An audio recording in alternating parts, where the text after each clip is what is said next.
সুপ্রিয় দর্শক, আসসালামু আলাইকুম। নিউজ 24 এর সকালের সংবাদে আপনাদেরকে স্বাগতম। প্রথমেই জানিয়ে দিচ্ছি সংবাদ শিরোনাম। ভারত চিঠির জবাবে দেরি করে তাগিদপত্র দিতে পারে বাংলাদেশ। মিয়ানমার থেকে অনুপ্রবেশের শঙ্কা, সর্বোচ্চ সতর্ক বাংলাদেশ। আইন শৃঙ্খলার অবনতিতে দেশে নৈরাজ্য দেখা দিয়েছে। নির্বাচন অতিসত্বর হওয়া দরকার, সংস্কার হবে সংসদে আলোচনার ভিত্তিতে মন্তব্য আমির খসরুর। বাসায় ফিরলেন বিজিবির সাবেক মহাপরিচালক, স্ত্রী সন্তান গেলেন কানাডায়। মানচিত্র নিয়ে উপদেষ্টা মাহফুজের বক্তব্য, অবস্থান স্পষ্ট করল সরকার। 14 গ্রামে বীর মুক্তিযোদ্ধাকে লাঞ্ছিতের ঘটনায় 5 জন আটক, এজাহারের কপি ছিনতাইয়ের অভিযোগ। নরসিংদীতে সিএনজি স্ট্যান্ড দখল নিয়ে বিএনপির দুই পক্ষের সংঘর্ষে আহত ব্যক্তির মৃত্যু। এতক্ষণ শুনছিলেন সংবাদ শিরোনাম। পুরো খবর পেতে ভিডিওটি শেষ পর্যন্ত দেখুন। সর্বশেষ সংবাদ পেতে চ্যানেলটি সাবস্ক্রাইব করুন। এবার বিস্তারিত। ভারত চিঠির জবাবে দেরি করলে তাগিদপত্র দিতে পারে বাংলাদেশ। শেখ হাসিনাকে ফেরানোর জন্য দেয়া চিঠির জবাব দিতে ভারত দেরি করলে বাংলাদেশ তাগিদপত্র দিতে পারে বলে জানিয়েছেন পররাষ্ট্র মন্ত্রণালয়ের মুখপাত্র মোহাম্মদ রফিকুল আলম। মঙ্গলবার বিকেলে পররাষ্ট্র মন্ত্রণালয়ে সাপ্তাহিক মিডিয়া ব্রিফিংয়ে এসব কথা জানান তিনি। মানবতা বিরোধী অপরাধে অভিযুক্ত সাবেক প্রধানমন্ত্রী শেখ হাসিনাকে ফেরত পাঠাতে ভারতের কাছে চিঠি পাঠিয়েছে বাংলাদেশ। মোহাম্মদ রফিকুল আলম বলেন, গতকাল ভারতের কাছে কূটনৈতিক পত্র হস্তান্তর করা হয়েছে, এখনো কোনো উত্তর পাওয়া যায়নি। ভারতের উত্তর সাপেক্ষে পররাষ্ট্র মন্ত্রণালয় পরবর্তী সময়ের করণীয় ঠিক করবে। ভারত যদি উত্তর না দেয় সেক্ষেত্রে করণীয়কে জানতে চাইলে তিনি বলেন, নিয়ম অনুযায়ী উত্তর আসার জন্য আমাদের অপেক্ষা করতে হবে। ভারত কি উত্তর দেয় তার সুনির্দিষ্ট কোনো সময়সীমা নেই, তবে অবশ্যই অপেক্ষার একটি স্বাভাবিক সময় রয়েছে। সেই পর্যন্ত অপেক্ষা করে এরপর তাগিদপত্র দেয়া যেতে পারে। এই কূটনৈতিক পত্র শেখ হাসিনার প্রত্যাবর্তন প্রক্রিয়ার অংশ বলে জানিয়েছেন পররাষ্ট্র মন্ত্রণালয়ের মুখপাত্র। মিয়ানমার থেকে অনুপ্রবেশের শঙ্কা, সর্বোচ্চ সতর্ক বাংলাদেশ।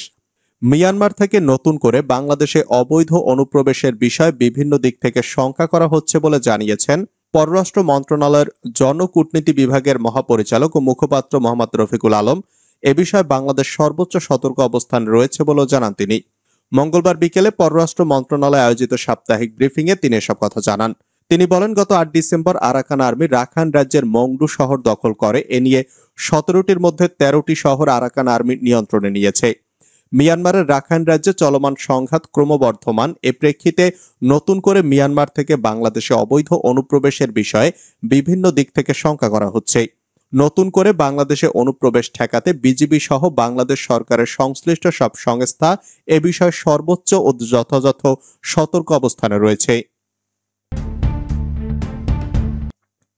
আইন শৃঙ্খলার অবনতিতে দেশে নৈরাজ্য দেখা দিয়েছে মন্তব্য মাহমুদুর রহমান মান্নার। দ্রব্যমূল্যের লাগামহীন ঊর্ধ্বগতি নিয়ন্ত্রণ, মানুষের জানমালের নিরাপত্তা নিশ্চিত সহ জনদুর্ভোগ কমানোর দাবিতে গণতন্ত্র মঞ্চের উদ্যোগে সমাবেশ ও বিক্ষোভ মিছিল অনুষ্ঠিত হয়েছে। মঙ্গলবার দুপুরে রাজধানীর পুরানা পল্টন মোড়ে এ সমাবেশ অনুষ্ঠিত হয়। সমাবেশে গণতন্ত্র মঞ্চের শীর্ষ নেতারা বলেন, বাজার পরিস্থিতি বেসামাল। 4.5 মাস পার হলেও বাজার নিয়ন্ত্রণে সরকার ধারাবাহিকভাবে ব্যর্থতার পরিচয় দিয়ে আসছে। মুনাফাখোর ব্যবসায়ী সিন্ডিকেটের বিরুদ্ধে সরকারের দৃশ্যমান কোনো ব্যবস্থা নেই। তারা বলেন, আইন শৃঙ্খলা পরিস্থিতিও নাজুক, দেশে লোমহর্ষক ঘটনা ঘটছে, এক ধরনের সামাজিক নৈরাজ্য দেখা দিয়েছে। সরকার জরুরিভাবে এসব সংকটের সমাধান করতে হবে। সমাবেশে নাগরিক ঐক্যের সভাপতি মাহমুদুর রহমান মান্না বলেন, সরকার ভালো কিছু দেখাতে পারছে না। রাজনৈতিক দলগুলোর সমর্থনে সরকার টিকে থাকলেও রাজনৈতিক দলসমূহের সঙ্গে খোলামেলা কথা বলে না। তিনি বলেন, সরকারের মধ্যে আবার নানা সরকার কাজ করে। সমস্যা নিয়ে খোলামেলা কথা হলে সমস্যার সমাধানও বের করা যায়। নির্বাচন অতিসত্বর হওয়া দরকার, সংস্কার হবে সংসদে আলোচনার ভিত্তিতে মন্তব্য আমির খসরুর। আগামী জাতীয় সংসদ নির্বাচন অতিসত্বর হওয়া দরকার বলে মনে করেন বিএনপির স্থায়ী কমিটির সদস্য আমির খসরু মাহমুদ চৌধুরী।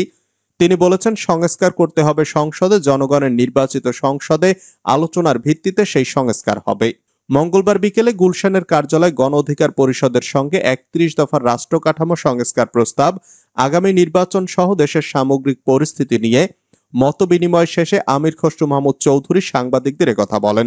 সংস্কার করতে হবে সংসদে এ মন্তব্য করে আমির খসরু বলেন, আমাদের যে ৩১ দফা আছে এর বাইরেও অন্যান্য দলের নির্বাচিত অনির্বাচিত যেসব সংস্কার প্রস্তাব আসবে সেগুলো আমরা সংসদে পেশ করব, সংসদে আলোচনা করব।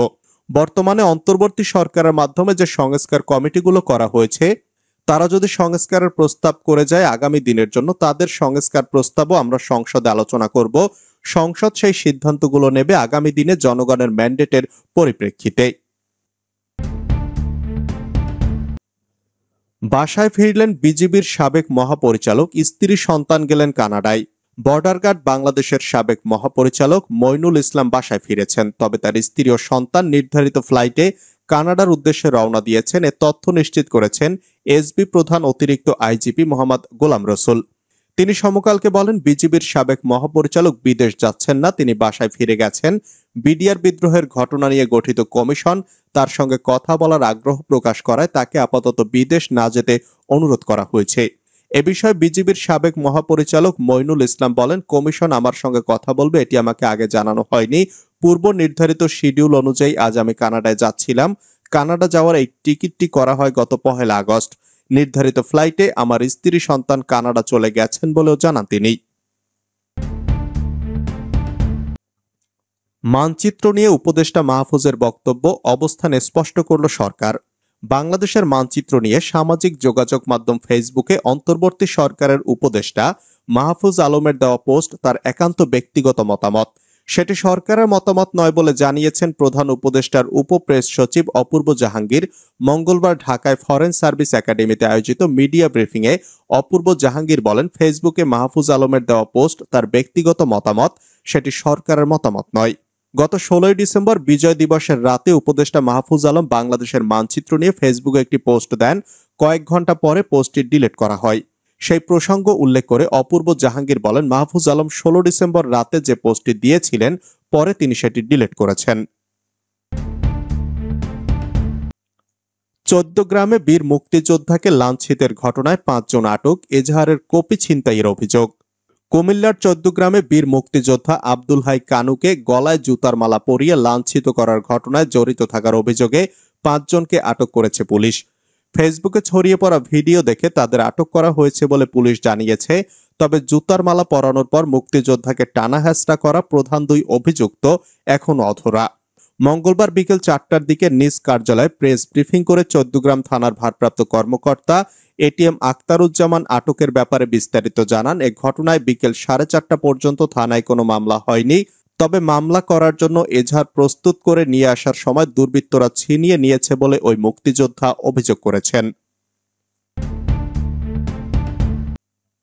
নরসিংদীতে সিএনজি স্ট্যান্ড দখল নিয়ে বিএনপির ২ পক্ষের সংঘর্ষে আহত ব্যক্তির মৃত্যু। নরসিংদী সদর উপজেলার পাঁচদোনায় সিএনজি স্ট্যান্ড দখল ও আধিপত্য বিস্তারকে কেন্দ্র করে বিএনপির ২ পক্ষের সংঘর্ষে আহত মোহাম্মদ আলম মিয়া মারা গেছেন। মঙ্গলবার বেলা ৩টার দিকে রাজধানীর একটি বেসরকারি হাসপাতালে চিকিৎসাধীন অবস্থায় তার মৃত্যু হয়। তার মৃত্যুর খবর পেয়ে সন্ধ্যার পর পাঁচদোনা মোড়ে ঢাকা সিলেট মহাসড়ক অবরোধ করেন শতাধিক ব্যক্তি। মাধবদী থানার ভারপ্রাপ্ত কর্মকর্তা মোহাম্মদ নজরুল ইসলাম বলেন, আজ বিকেলে রাজধানীর একটি হাসপাতালে চিকিৎসাধীন অবস্থায় আলম মিয়ার মৃত্যু হয়েছে। তার মৃত্যুতে একদল ব্যক্তি পাঁচদোনা মোড়ে মহাসড়ক অবরোধের চেষ্টা করেন, তবে পুলিশের হস্তক্ষেপে তাদের মহাসড়কে অবস্থান করতে দেওয়া হয়নি।